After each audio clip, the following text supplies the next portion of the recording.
Welcome to Highly Affected by Her Surroundings, the podcast where we reveal how your environment can make or break your day. Hosted by me, Nicole Rowe, owner and lead designer at Our Nixon Interiors.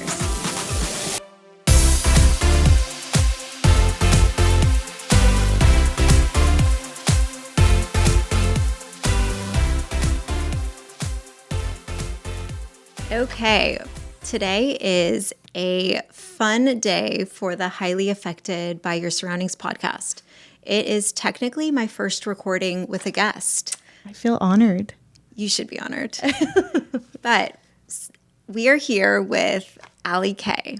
And I'll go into a little background, but I want to give her a moment to kind of talk about her past, her story, and a lot of different turns that got you to who you are today. Oh gosh, where do I start? This is a very complicated question. So I am, first of all, a wife, a mom to 3 boys. Never really knew what I wanted to be when I grew up. And I was in grad school getting my mental health license, counseling license. And I got pregnant with my second son. And so after that whole journey, everything kind of pivoted for me because I decided mental health counseling was just not what I wanted to do in that moment in my life. And I ended up starting a home staging business with my husband and did that for 2 years. Then COVID happened. And that was, I think, just a major pivot in general with my life, and that's where social media became a very big deal in my life. I just found, a love for sharing on social media, my journey. And then it's kind of led to me now being here, starting a journey of eventually building and starting a farm. Okay, so before we get to the farm, I thought I'd give a little background of how I met Allie. And our kids go to school together. I have 4 boys, as many of you know. Allie has 3. When we had met, yes, very much boy moms. We've already been talking about fishing and all the things behind the scenes. But we were at school, and our kids' school did this Friday kind of assembly. It was every Friday then. And in the back of the assembly, there was this mom that was chasing this toddler up and down the halls, couldn't sit down. Yep. She was dressed super cute, but you could tell slightly overwhelmed and frazzled. Maybe a little tired. Probably a little tired. And there was just a vibe coming off of you. I had no idea about your social media stuff. I don't even know what you had really started at that point. But your son and my oldest kind of clicked. They were both kind of quiet and shy type kids, but whenever I started seeing Allie at these events, I was like, I just have to talk to her and figure out what's going on in her life. So I think pretty quickly we became texting friends and started hanging out. And over the years, we've gotten to do some fun stuff together. But the reason Allie is here, Allie is one of those people who has great ideas. Many ideas. A lot of ideas. Many. She has a very supportive husband who likes to indulge, but also he's structured and, likes processes and all of that. But Allie, a couple years ago, had this idea that was really to change your entire life. So I think kind of that's just, you hinted at it earlier, but let's start with this desire to move to the country. What inspired that decision? And now you want to raise your boys on land and animals. Yes. So let's talk about it. So just, I asked myself because I am doing 2 things I said I would never do. And that was 1, move to the country and live on land. And the second is building a house. So just to give a little background, my husband was raised on a ranch before his mother passed away. So he grew up on 200 acres. It was like a working ranch. His mom homeschooled him. And when we met, I live in, a small town, gated communities, HOAs, and that's where our first house was. And he would always tell me, he would say, enjoy it now, but I will one day be building a house and we will one day live on property. And I just laughed at him like, you're crazy, because, I loved my little town. My kids go to the same school that I went to. We bought a house 2 neighborhoods down from where I grew up. So I was basically living my mom's life, like full circle moment. And one thing that my husband and I have done is every 2 years we've moved. So it started with our first house. My husband used to have a framing business. He's very handy. And we learned really early on that we loved projects. So we would renovate our house, and then in 2 years, we would be done with all the projects. We would sell them, make a little bit of profit, buy the next house, renovate the next house, make a little money, and then buy the next house. And the last house that we bought, I thought this was my final home. It was a complete fixer-upper. But when we toured the house, I could envision my sons getting married in the backyard. I told him, this is where I want to lay roots. I loved this house. And we always said, these projects were going to take over time. It was one of those things where we were not in a rush. It needed a lot of work, which meant a lot of money. And we were okay with living in it, and gradually doing the work. But COVID happened and my husband was home for over a year. So that's where one day I came home and he was kicking down, walls and the floor. And I was like, all right, we are doing this. And I ended up getting pregnant with my third son, and we were just finishing the renovations. The house was coming to a completion. And as I mentioned before, I was on social media. I have my home staging business. I was very much in that hustle culture mindset. And when I got pregnant with my third son, I had to pause. I had to stop. And that postpartum period was so monumental for me, because I think that's where I truly got in touch with my values, my core values and what I wanted. And I think overall, I really wanted that strong family unit, and I wanted that slow living lifestyle. And of course, we all know the homesteading on Instagram, we've all seen it being romanticized. But I just love that being a mom as 3 boys. My boys want to be outside. They want to be fishing.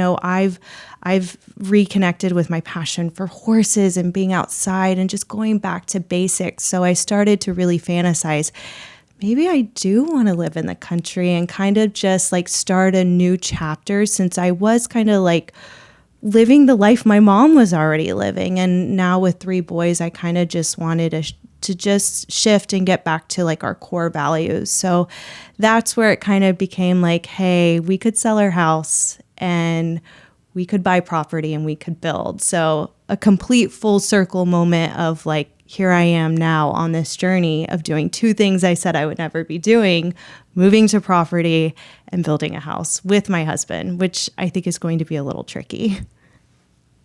I don't think I ever went to your house where something wasn't demoed or under construction.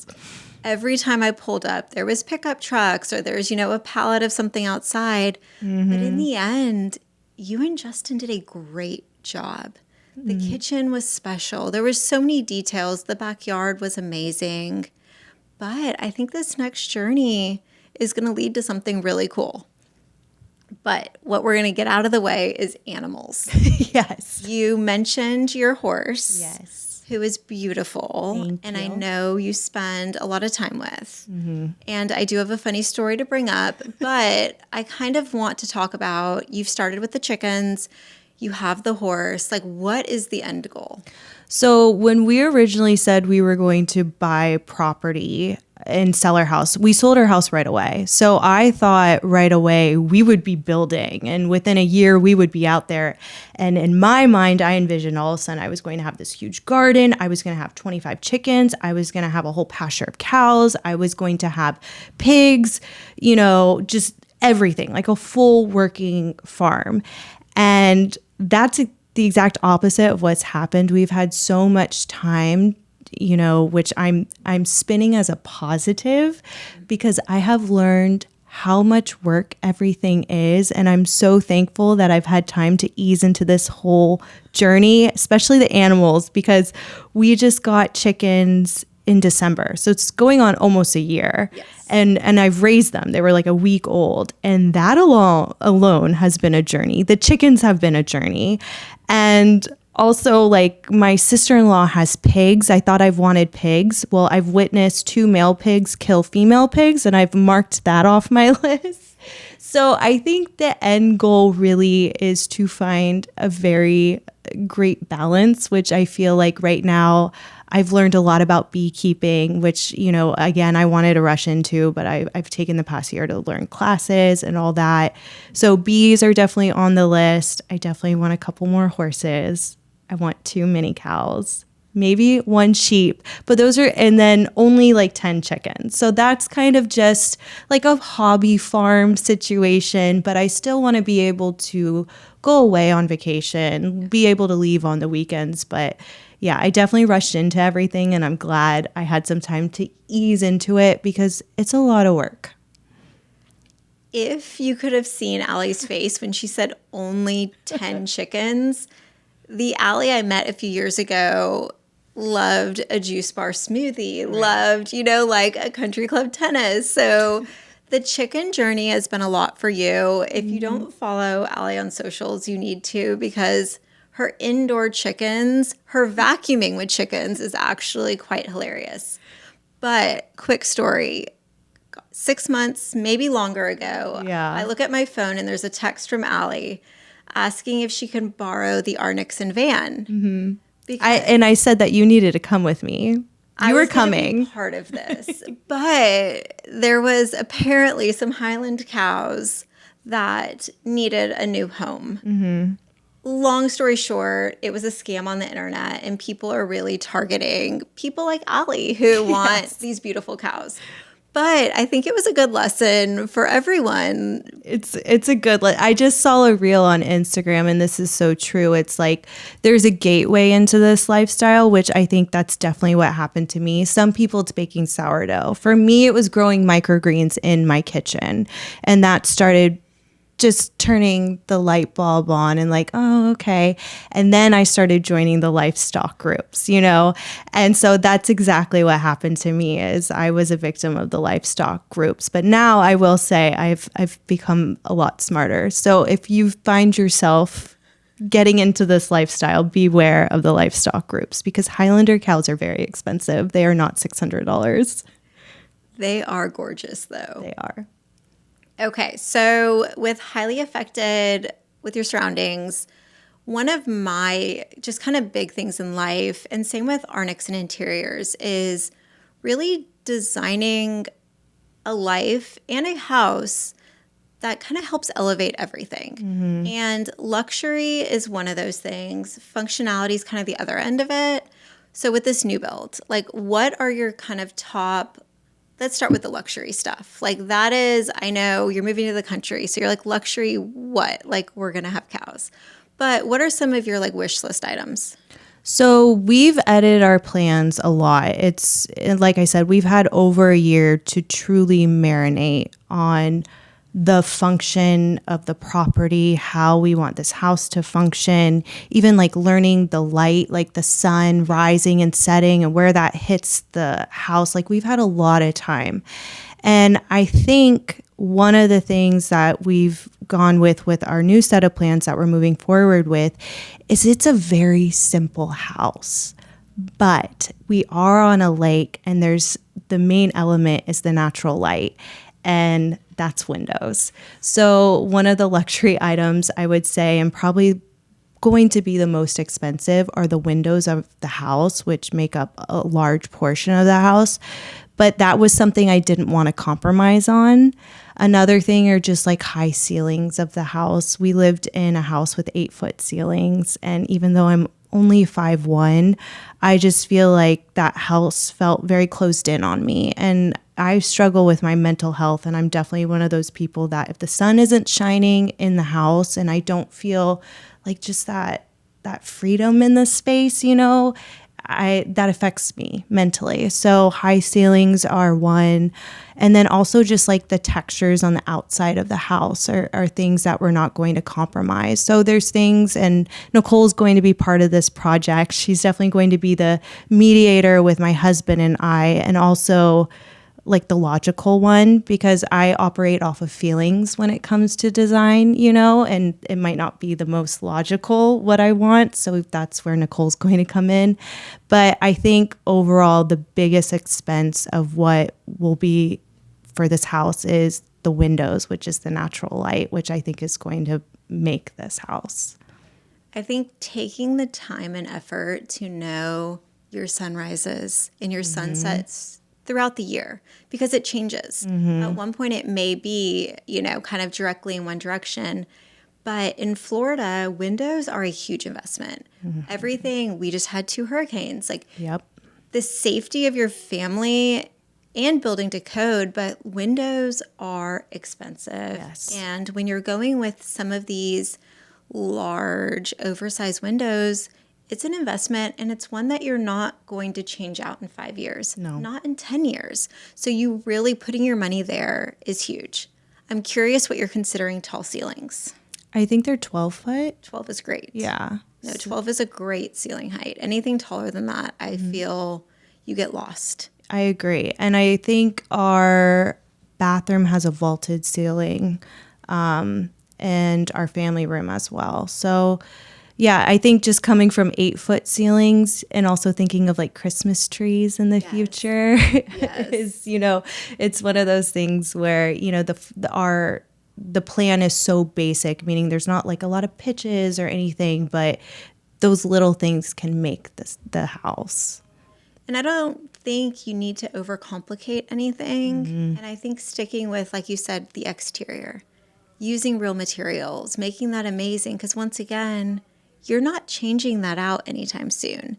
The interior finishes, like paint and light fixtures, like those can be swapped. Or, Right. Light fixtures can be updated in 5 years when your budget has kind of gotten back to a healthy place.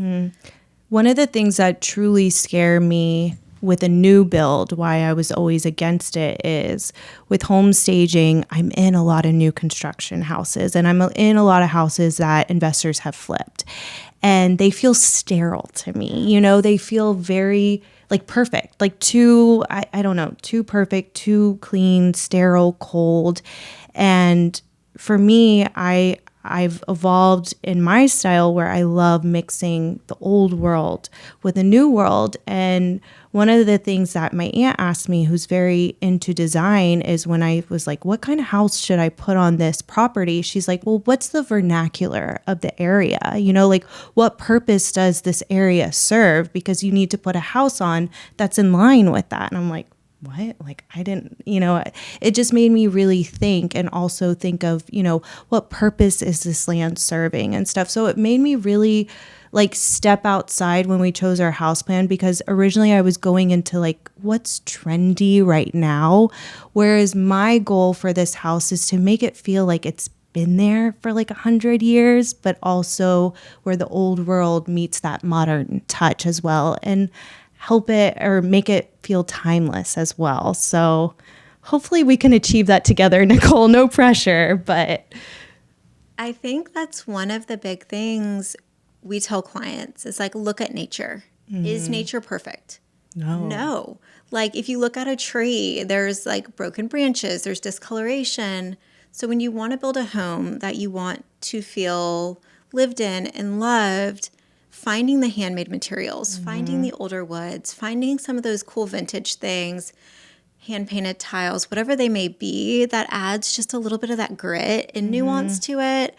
Or, the side table that might be old, just things that aren't all new. yes. And even when we do the new builds, it's like, what can we bring in? Like, what can we find? Or else it's going to feel sterile. Yes. And I think even with me, like when I first started creating my own spaces at home, I always thought design had to be like, it had to follow a rule and it had to be perfect. And going back to like finding the beauty of the imperfection, like the whole wabi-sabi thing, finding that imperfection makes it feel unique and like yourself as well. And I feel like, I don't know, that's just what makes it feel more as like a reflection of yourself too, is bringing those old things in, or those collector items. And one thing I am doing, I'm definitely a collector, and I have a very hard time throwing stuff away. And I get a lot of hand-me-downs from like family members that are moved. And so I definitely collect things. My husband would say I hoard things. But one thing, a greenhouse is a item on my wish list. And I've been collecting windows, just like old windows that some have been they were going to get rid of them. I've collected them. I bought some antiques off of like Facebook Marketplace, but that's the dream, that one day these windows will make the greenhouse and it will feel very unique and also like it's been on that property for a while, rather than like all just brand new things. I cannot wait for this greenhouse. But I think that's a good example of your main house isn't going to be large. Right. We had talked about multiple times about kind of that ideal square footage. What do you want your footprint to be? Because you have the luxury of property, you have this ability to kind of create a compound over the years where you can have these outbuildings. So kind of talk us through what that like long-term goal could be. So it's interesting. We've downgraded our lifestyle since selling our house majorly. And right now we're a family of 5, 3 boys. And we're living in a 1,500 square foot house with 1 bathroom, no garage. And, with like kids, they acquire a lot of stuff. And of course, if you're not cleaning up clutter, or if you're not throwing away clutter, you're cleaning up clutter, So we've had to really get rid of a lot of things, but it's been a blessing in disguise, because what I've learned is like, I love this small space. I love that we gather in the family room and we're all together. And I've also realized that there's space in our house that we don't use because it's not functional, So applying that to the new build is we've learned that we can definitely live in a smaller space, because like you mentioned, the property, this compound, the goal is to have little pockets on the property. Like the dock will have an area that you can have after work cocktails or watch the kids fish. The greenhouse, I might be doing homeschooling in there, just getting away from my family out there. Or, I want the barn with the horses where I'll probably be spending most of my time. But, different areas of the property where the goal is not to just be in the house, but also with the smaller square footage, make each room serve a function and a purpose. Because I look back at our older house and it was a larger house, but there was rooms that we didn't even go in, it's just like that wasted space. So I love the idea of more of an intimate space, but it's really bringing each room, making it serve a certain function.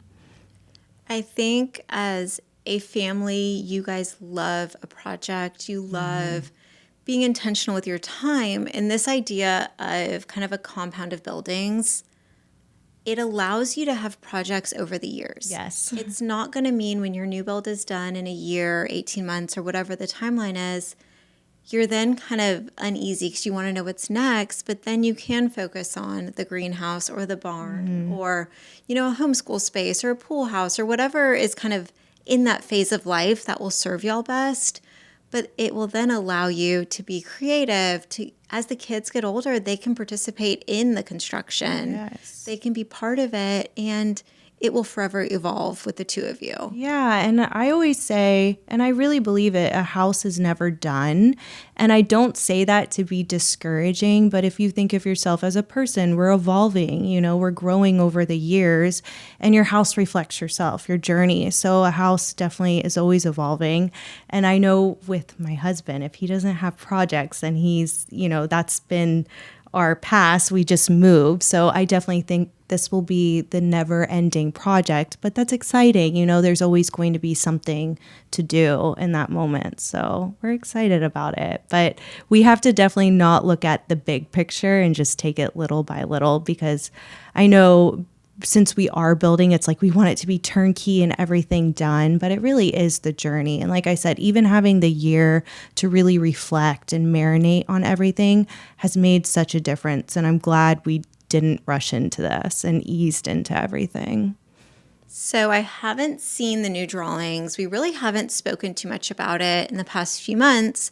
But that first phase, I got to see drawings. We talked about it. Your husband, expressed concerns. You talked through things, but it never felt right. Right. And I think knowing that when you sold your house, you guys made some money because the market was crazy. You had done a great job, renovating. The neighborhood was killer. And I remember a conversation. You're like, yeah, we're going to get a rental house for a year and we'll be in.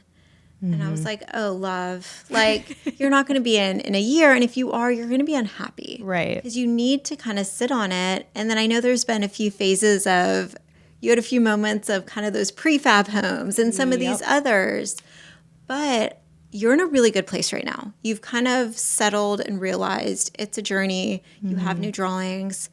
So beyond kind of what I just said, what advice would you give someone who's like, okay, I live in the suburbs, I live in the city, I think we're itching for a change, we found property, we want to build, like what would you suggest they do? Definitely do not rush into everything. One thing that I have truly learned that I apply in every aspect of my life is when I know I'm on the right path in my life, then doors will open. Like things will just happen organically. And I think that's what happened with selling our house and acquiring the property. That happened very naturally. And we felt good about it. Now, like you said, every house plan that came up, nothing felt right and nothing went the way we wanted it to be. And just taking a step back, I've realized that was not the path, that we weren't on the right path, So I think it's to just not to be so philosophical, but stay in touch with that. If things are like every door is closing, you might not be on the right path, and that's okay. There's ways to pivot. Also, just being in the rental in the suburbs, if you're itching to do this homestead lifestyle, there's so many ways you can do it in your backyard. I have chickens in my backyard right now. I have the microgreens going. I had a garden. It's not like Nicole's. It definitely died, but we were out there in the dirt. There's definitely ways to start easing into this lifestyle to see if it's what you want or which direction you want to go with it. Because like I said, I wanted all the things in the beginning and now I've crossed a lot of things off my list. Another thing with plans, like if you're in the process of getting plans, just sit with them, blue tape them out, walk the rooms, just have time to really feel if this feels right, learn your property, like I said, with just learning the ways of the sun, and I just walk your property. And I think that will just help ease the process and the journey a little bit. But definitely my number one thing is, everything is worth the wait. And, land's not, if you have the land, it's not going anywhere. There's no rush. You can be on your own timeline. I think the knowing your true self is huge. There are so many trends on social media. Every time you scroll through, there's the micro trends, there's all of these things, and they're fun, they're new, they're shiny. It's kind of what gets the eyes.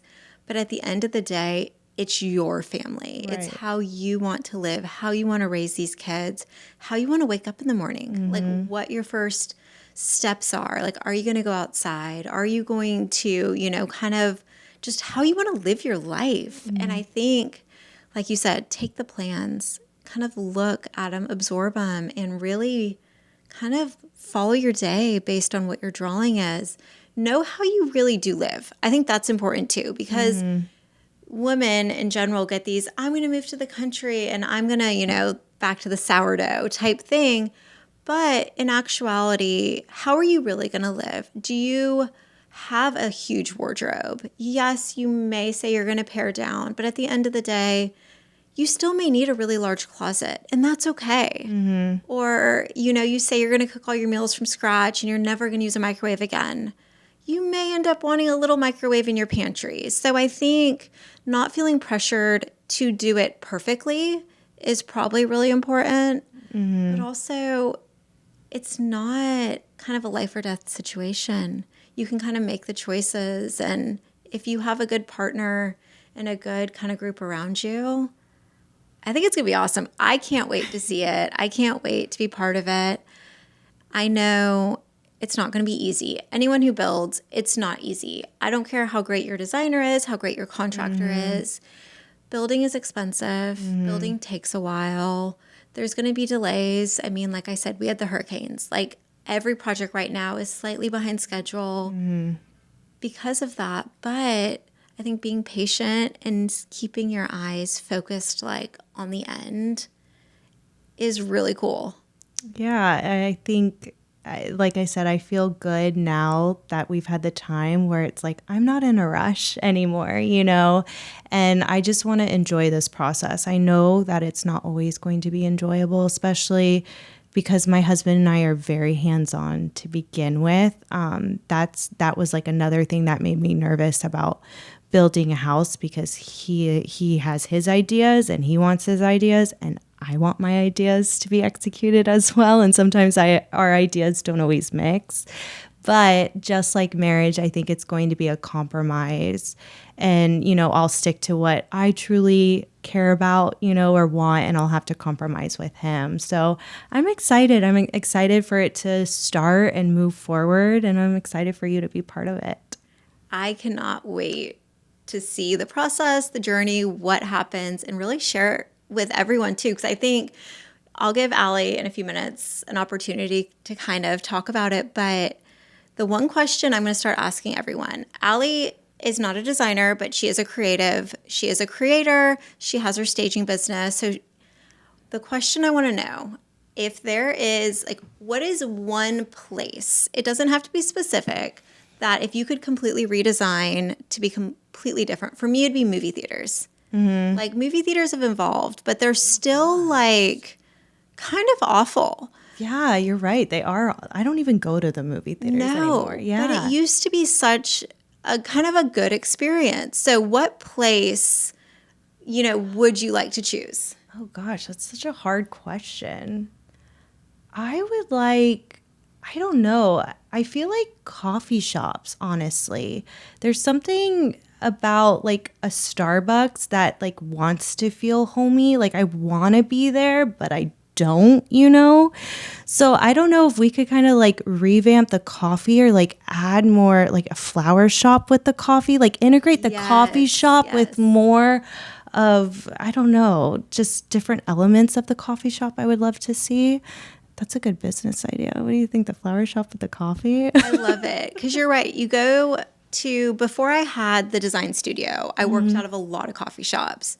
And the chairs were never comfortable. Yeah. And I will buy coffee and matcha all day if I can, use Wi-Fi for a few hours. But I think you're right. Like a lot of times the lighting is either too dim where you can't work, or everything's like loud and noisy. So yeah, I would have to say that. But I feel like we're getting there. I feel like they're evolving. But yeah, I would say that.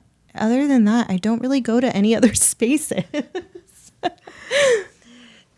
I was going to say Tractor Supply. She wants to redo Tractor Supply. Just wait. Maybe I'll start a new Tractor Supply for the people easing into it. You know what? That's a really good one. I would love to revamp Tractor Supply. As many of you know, my husband's a citrus grower, and, yours grew up in the country and all of that.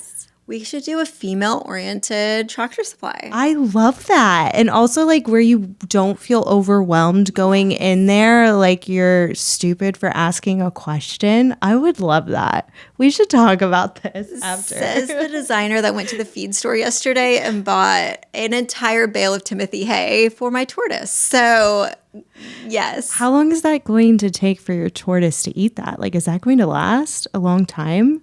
I have no idea. See, this is like us as boy moms. We have all these creatures. And Nicole, you have a bearded dragon. You now have a tortoise. What else do you guys have? We have a dog. Yeah. A cat. And a beta fish. And a beta fish. How many years have you had your beta fish? Those 2. last long. Oh, okay. So, yeah, we always talk about our creatures. You're acquiring more. So... Yes, the tortoise came home with us kind of post-hurricane, so I'm sure I'll update everyone and give it 6 months, and we'll see. But I want to give Allie an opportunity to kind of talk through some of her business ventures, where you can find her on socials, some of her websites, and really her TikTok, if you're ever having a bad day, is worth the watch. There was a pre-hurricane vacuuming TikTok where one of her chickens is like under her arm, like in the house. And I literally laughed out loud. So come on, Allie, where can we find you? My chickens are my emotional support animals. You can find me on TikTok at Allie_K1. You can find me on Instagram at AllieWK. I also have a podcast called The Selfish Mom. And I'm also on YouTube called The Selfish Mom as well. Yes, definitely give her a follow. But Allie, this was so fun. Thank you, Nicole, for having me on. Yes, thank you for being my first guest. Yes. I'm glad we could do it. We did it. Thank you so much for tuning in to this episode of Highly Affected by Her Surroundings. I truly appreciate you taking the time to join us today. If you enjoyed the show, be sure to subscribe so you never miss an episode. And if you have a moment, please rate and review the podcast. It helps others discover the show, and I'd love to hear your thoughts. For more behind-the-scenes content and design inspiration, follow us on social media. You can find me, Nicole, at rnixon Interiors, and the podcast at Highly Affected by Her Surrounding. We'll be sharing updates, sneak peeks, and exclusive offers you won't want to miss. Plus, if you want a recap or more details from today's episode, you can find the show notes at rnixoninteriors.com under the Highly Affected by Her Surroundings tab. Once again, thank you for your support, and I can't wait to connect with you on social. See you next time.